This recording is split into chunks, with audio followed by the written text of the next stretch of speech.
Fillon nga e para me Boni Sala.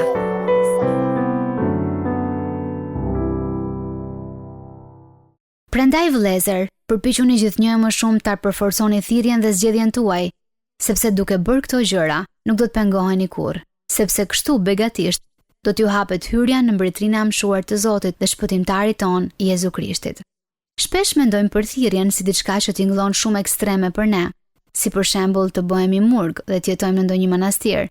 Por në fakt, nëse jeni ndjekës i Jezu Krishtit, ai ka një qëllim të bukur për jetën tuaj, atë që ne mund të referohemi si një thirrje, duke përdorur dhuntit dhe dëshirat tuaja.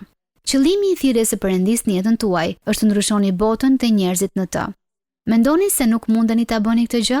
Mendoni përsëri. Ju mundeni, sepse Zoti e krijoi secilin prej nesh në atë mënyrë që t'i jap kontributin e vet. Imagjinoni 3 rraf që mbi vendosen njëri mbi tjetrin.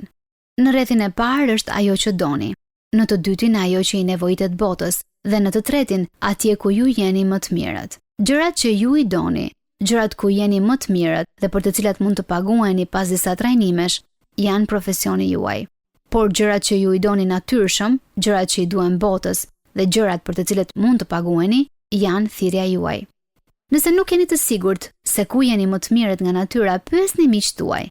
Ata mund të shohin dhuntit tuaja edhe kur ju nuk i vini re, sepse ju vini natyrshëm. Nuk kemi nevojë të jemi të mirë mjaftueshëm që Perëndia të na thras. Zoti i njeh si dhuntit edhe të metat tuaja.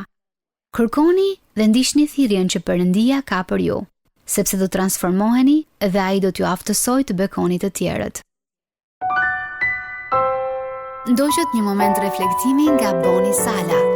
Fillon nga e para me Boni Sala.